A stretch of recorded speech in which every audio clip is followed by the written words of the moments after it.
নমস্কার। আজকে আপনাদের কাছে অতি প্রিয় চরিত্র গোপাল ভাঁড়ের কথা বলছি। গোপাল ভাঁড় কোনো কাল্পনিক চরিত্র নয়। ইনি রক্ত মাংসের মানুষ ছিলেন এবং আমরা জানি না তার শেষ জীবনে কি ঘটনা ঘটেছিল। শুধু এতটুকু বলতে পারি, দেশের প্রতি ভালোবাসা তার আত্মগোপন বা নিরুদ্দেশ হয়ে যাওয়ার পেছনে এক বিশাল রহস্য। গোপালচন্দ্র প্রামাণিক ওরফে গোপাল ভাঁড় ছিলেন কৃষ্ণনগরের রাজা কৃষ্ণচন্দ্রের একজন ভাঁড় মাত্র, এবং তিনি জানতে পারেন যে রাজা কৃষ্ণচন্দ্র ইংরেজদের সঙ্গে হাত মিলিয়ে নবাবের বিরোধিতা করতে চলেছেন। তখন তার সঙ্গে রাজার কথোপকথন হয় এবং কথা কাটাকাটি হয়। রাজা তাকে বলে নবাবের কাছ থেকে গিয়ে যদি তিনি সম্মতি আদায় করতে পারেন তাহলেই তিনি নবাব পক্ষে যোগদান করবেন।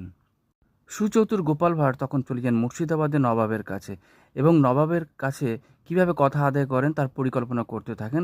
শেষে ঠিক করে নবাবকে তিনি ভেংচি কাটবেন এবং সেই মতন নবাবকে তিনি ভেংচি কাটেন এবং নবাব ক্রুদ্ধ হয়ে প্রথম দিন তাকে শাস্তি দেন ফাঁসির, যে এরকম বেয়াদপের উচিত শাস্তি হওয়া উচিত ফাঁসি।